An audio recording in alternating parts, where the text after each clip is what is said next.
Hello, ഇന്നൊരു unboxing video ആണ് കേട്ടോ. എനിക്ക് വളരെ യൂസ്ഫുള്ളായി തോന്നി. സോ അതുകൊണ്ടാണ് ഷെയർ ചെയ്യാമെന്ന് വിചാരിച്ചത് കേട്ടോ. കൊറിയർ വന്നിട്ട് കുറച്ച് ദിവസമായി. ഇവിടെ പെയിൻറ്റിങ് ഒക്കെ ആയത് കാരണം തുറക്കാനുള്ള സമയം കിട്ടിയില്ല. അപ്പോൾ നോക്കിയപ്പോൾ നല്ല സാധനം, ബോക്സ് നല്ല രീതിയിൽ പാക്ക് ചെയ്തിട്ടുണ്ട്.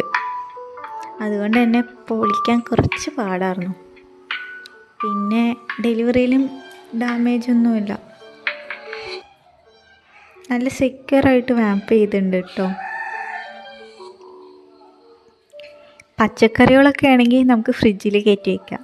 പക്ഷേ ഈ ഉള്ളി, ഉരുളക്കിഴങ്ങ്, വെളുത്തുള്ളി ഇങ്ങനത്തെ സാധനങ്ങളൊക്കെ നമുക്ക് പുറത്തുതന്നെ വെക്കണമല്ലോ. ബാഗിലാക്കി വയ്ക്കുകയാണെങ്കിൽ പെട്ടെന്ന് ചീഞ്ഞു പോവും. പുറത്താണ് വെക്കണമെന്ന് വെച്ചാൽ കിച്ചൺ വളരെ അലസായിട്ട് കിടക്കണമായിട്ട് തോന്നും, ഒരു രസം ഉണ്ടാവില്ല കാണാൻ. അപ്പം അങ്ങനെയാണ് കേട്ടോ ഒരു റാക്ക് വാങ്ങാമെന്ന് വിചാരിച്ചേ. വെജിറ്റബിൾ സ്റ്റീൽ റാക്കാണ് കേട്ടോ അത്. നോക്കിയപ്പോൾ 3 ചക്രയേ ഉള്ളൂ. പിന്നെ അതിൻ്റെ ഉള്ളിൽ നിന്ന് തന്നെ കിട്ടി. നമുക്കിങ്ങനെ പെട്ടെന്ന് ഹാൻഡിൽ ചെയ്യാൻ വേണ്ടിയിട്ടാണ് കേട്ടോ. അങ്ങനെ അടിയൊക്കെ അടിച്ച് വൃത്തിയാക്കൊക്കെ വേണമെങ്കിൽ നമുക്കിങ്ങനെ പെട്ടെന്ന് ഒരു കൈ കൊണ്ട് തന്നെ പെട്ടെന്ന് മാറ്റി വയ്ക്കാം. ആ 3 ചക്രം നേരെ നിൽക്കുന്നുണ്ടായിരുന്നു. ബാക്കി ഒരെണ്ണം എത്ര നോക്കിയിട്ടും അങ്ങനെ നേരെ കറക്റ്റായി ഫിക്സ് ചെയ്യാൻ പറ്റുന്നുണ്ടായിരുന്നില്ല കേട്ടോ. അപ്പോൾ തിരിച്ചയച്ചാലോ മാറ്റിയാലോ എന്നൊക്കെ വിചാരിച്ചു. ഫിക്സ് ചെയ്ത് നോക്കിയപ്പോൾ അടിപൊളി സാധനം, നല്ല യൂസ്ഫുള്ളായി തോന്നി. അപ്പോൾ പിന്നെ മാറ്റാനൊന്നും തോന്നിയില്ല കേട്ടോ. പിന്നെ അത് വെച്ചപ്പോൾ ശരിയായി. ഇങ്ങനെ ഈ കുട്ടിയൊക്കെ നോക്കുമ്പോൾ കറക്റ്റായിട്ട് വന്നിട്ടുണ്ടായിരുന്നു. പിന്നെ നമുക്ക് മാറ്റേണ്ട ആവശ്യമില്ലല്ലോ. നല്ല സ്റ്റീലിന് നല്ല സ്ട്രോങ് ആയിട്ടുള്ള സാധനമായിരുന്നു. അങ്ങനെ നമ്മൾ റാക്കൊക്കെ സെറ്റ് ചെയ്തു കേട്ടോ. പിന്നെ അതിൽ എന്താ ഇടേണ്ടത് എന്നുള്ളതാണ് നോക്കിയപ്പോൾ ഉണ്ട് ഒരു കൊട്ടയിൽ നിറച്ച് വെളുത്തുള്ളി ഇരിക്കണു. അപ്പോൾ അത് വേഗം കൊട്ടിയതിൽ. പക്ഷെ പണി പേളി. അടിയിൽ പേപ്പർ വിരിക്കേണ്ടതായിരുന്നു. ഇടയിൽ കൂടെയൊക്കെ വലിയ പ്രശ്നമില്ല, ഇരുന്നു. ഒരെണ്ണമൊക്കെ പുറത്ത് ചാടി. എന്നിരുന്നാലും പേപ്പർ വിരിച്ചിട്ടിടുമ്പോൾ അതിൽ ചളിയാവില്ല, പിന്നെ നേരാവണ്ണം ഇരിക്കുകയും ചെയ്യുമല്ലോ. അപ്പോൾ പിന്നെ പേപ്പർ വിരിച്ചിട്ട് കൊട്ടിയിട്ടോ. ആ ഒരു കൊട്ടയത്തെ ഫുള്ള് വെളുത്തുള്ളി അതിൽ കൊണ്ടു. കാണുമ്പോൾ വളരെ ചെറിയ റാക്കാ തോന്നും, പക്ഷെ നല്ല പോലെ കൊള്ളണുണ്ട് കേട്ടോ സാധനങ്ങൾ.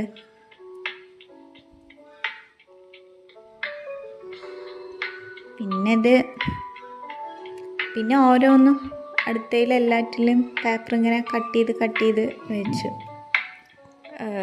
നമുക്ക് അഥവാ ഉള്ളിയൊക്കെ അങ്ങനെ വല്ലതൊക്കെ ആകുമ്പോൾ ആ പേപ്പർ അങ്ങോട്ട് മാറ്റിയാൽ മതിയല്ലോ, ക്ലീൻ ആവുമല്ലോ. പിന്നെ നല്ലപോലെ എയർ സർക്കുലേഷനുള്ള ടൈപ്പ് കാര്യങ്ങളാണ്. അത് കാരണം തന്നെ പെട്ടെന്ന് അങ്ങനെ കേട് വരാനുള്ള ചാൻസ് ഇല്ല.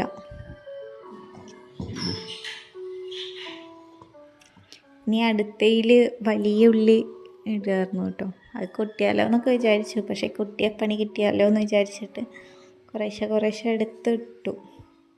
നല്ല സ്റ്റീലിൻ്റെ ഇത് കാരണം നല്ല സ്ട്രോങ് ഉണ്ടായിരുന്നു കേട്ടോ. അത് കാരണം വലിയുള്ളി എന്നല്ല, ഉരുളക്കിഴങ്ങോ അഥവാ വേറെ വല്ല കിഴങ്ങുകളോ മരച്ചീനി അങ്ങനെയുള്ള നല്ല കനമുള്ള സാധനങ്ങൾ വെച്ചാലും വലിയ കുഴപ്പമൊന്നും ഉണ്ടാവില്ല. നല്ല സ്ട്രോങ് ആണ്. ഫസ്റ്റ് പ്ലാസ്റ്റിക്കിൻ്റെ വാങ്ങുക എന്നായിരുന്നു. ഇങ്ങനെയുള്ള സാധനങ്ങൾ വെക്കുമ്പോൾ ചിലപ്പോൾ ഡാമേജ് ആവുകയെ പെട്ടെന്ന് പൊട്ടിപ്പോവേ കനം താങ്ങാതെ എന്തെങ്കിലുമൊക്കെ ഇതായാലോ എന്ന് വിചാരിച്ചിട്ടാണ് സ്റ്റീലിലേക്ക് മാറ്റിയത്. സ്റ്റീലാകുമ്പോൾ നമുക്ക് ഒരുപാട് ഡ്യൂറബിലിറ്റി കിട്ടുമല്ലോ. ഇനി 2 റാക്കും കൂടി ഉണ്ട് കേട്ടോ. അപ്പോൾ അതിലും ആദ്യം പേപ്പർ കട്ട് ചെയ്ത് ഇട്ടു. പേപ്പർ കട്ട് ചെയ്ത് സെറ്റാക്കിയതിന് ശേഷമാണ് ബാക്കിയുള്ളതൊക്കെ ചെയ്തത്. ഈ സദ്യക്കൊക്കെ ടേബിളിൻ്റെ മുകളിൽ ഇരിക്കുമല്ലോ, അതിൻ്റെ ഒരു റോൾ ഉണ്ടായിരുന്നു കേട്ടോ.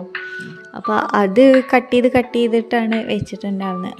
അതാകുമ്പോൾ പെട്ടെന്ന് മാറ്റാനൊക്കെ എളുപ്പമാണല്ലോ. പിന്നെ നമ്മളിട്ടത് ചെറിയുള്ളിയാണ്. ചെറിയുള്ളി പറഞ്ഞു കഴിഞ്ഞാൽ അത്യാവശ്യം തോനുണ്ടായിരുന്നു. വലിയ കൊട്ടയായിരുന്നു. അപ്പോൾ 4 സൈഡിൽ നിന്ന് ഇട്ട് ആ കൊട്ട നിറച്ചുണ്ടായിരുന്നതാട്ടോ. പക്ഷെ പെട്ടെന്ന് ഇതിൽ കാണുമ്പോൾ എത്രത്തോളം അറിയുന്നുണ്ട് എന്നറിയില്ല. നല്ലോണം സ്റ്റോറേജ് ഉണ്ട്.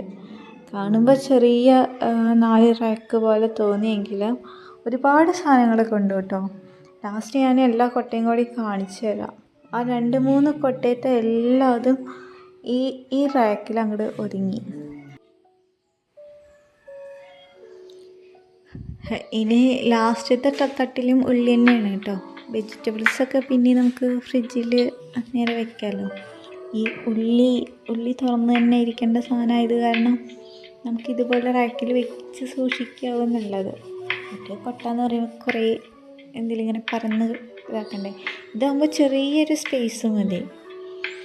ഒരു സ്പേസിൽ തന്നെ കുഞ്ഞ് കിച്ചണൊക്കെ ഉള്ളവർക്ക് വളരെ യൂസ്ഫുള്ളായിട്ടുള്ളൊരു സാധനമാണ് ഈ ഓർഗനൈസർ. കുറച്ച് സ്ഥലം മതി, കൂടുതൽ സാധനങ്ങളൊക്കെ ഉള്ളൂ. കണ്ടോ, അത്ര വലിയ കൊട്ടയിലുണ്ടായിരുന്ന ഉള്ളി മൊത്തം അതിലങ്ങോട്ട് കൊണ്ടു. ഞാനും വിചാരിച്ചില്ല കേട്ടോ. ഞാൻ വിചാരിച്ച് കുറച്ച് ബാക്കി വരും, കൊട്ടയിൽ കുറച്ച് വെക്കേണ്ടി വരും എന്നൊക്കെ വിചാരിച്ച്. പക്ഷെ ആ 3 കൊട്ടയത്തെ എല്ലാ സാധനങ്ങളും അതിൽ കറക്റ്റായിട്ട് കൊണ്ടു. ലാസ്റ്റ് പുറത്ത് പോയതൊക്കെ പെറുക്കിയിട്ടു കേട്ടോ. അതിൽ മൊത്തം എത്ര സ്പേസാണെന്നുള്ളത് പറഞ്ഞ് അറിയിക്കാൻ പറ്റില്ല. വലിയത് ഞാൻ ആ ചെറിയ ഉള്ളിൽ നിന്ന് അത്ര കൊള്ളുമെന്ന് വിചാരിച്ചിട്ടുണ്ടായിരുന്നില്ല. കണ്ടോ, ഈ 3 കൊട്ടയത്തെ സാധനങ്ങൾ മൊത്തം ഈ ഒരു ചെറിയൊരു സാധനത്തിൽ കൊണ്ടുവന്ന് പറയുമ്പോൾ അതൊരു അതിശയം തന്നെയാണല്ലോ. പിന്നെ ദേ ഇങ്ങനെ നമുക്ക് അങ്ങോട്ടും ഇങ്ങോട്ടും മാറ്റി വയ്ക്കണമെങ്കിലും വലിയ പാടൊന്നുമില്ല. അടിയൊക്കെ അടിച്ച് വൃത്തിയാക്കി ഉണ്ടാക്കിയൊക്കെ വേണമെങ്കിൽ. അപ്പോൾ അത് പൊട്ടിയിട്ട് കുറച്ച് ഉള്ളിയുടെ തോലും സാധനങ്ങളൊക്കെ വീണിട്ടുണ്ട് കേട്ടോ. അത് നമുക്ക് എങ്ങിട്ട് വേണമെങ്കിലും, ഇതിപ്പോൾ ഞാൻ ക്യാമറ സെറ്റ് ചെയ്തിട്ട് കാണിച്ചു തരാൻ വേണ്ടിയിട്ട് ഇങ്ങനെ അടുക്കള നടുക്ക് കൊണ്ടുവന്ന് വെച്ചതാണ്. ഈ സ്റ്റോർ റൂമിലേക്കൊക്കെ കൊണ്ടുപോകുന്നതൊക്കെ ചെയ്യുമ്പോൾ ഇങ്ങനെ വലിച്ചുകൊണ്ട് പോവാം.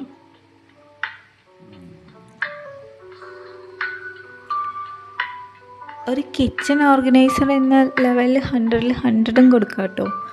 നല്ല സാധനമാണ്. ഇതേ നമുക്ക് ഇങ്ങനെ നീക്കി വയ്ക്കാനും ക്ലീൻ ചെയ്യാനും ഒന്നും വലിയ പാടില്ല. പെട്ടെന്ന് തന്നെ നമുക്ക് മാറ്റി വയ്ക്കാം. പിന്നെ കുറച്ച് സ്ഥലം മതിയല്ലോ.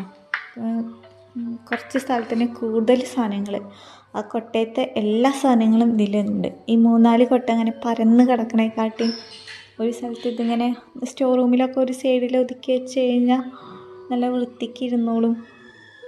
പിന്നെ കേടായി പോവത്തുമില്ല. നല്ല എയർ സർക്കുലേഷൻ ഉള്ളത് കൊണ്ട് പെട്ടെന്ന് ചീഞ്ഞ് നാശാവൊന്നുമില്ല. കൊട്ടയിലാണെങ്കിൽ തന്നെ നമുക്ക് അടിയിലുള്ളതൊക്കെ ചെയ്യാനുള്ള ചാൻസ് ഉണ്ടല്ലോ. പക്ഷേ ഇതിന് ആ ഒരു പ്രശ്നവുമില്ല. സോ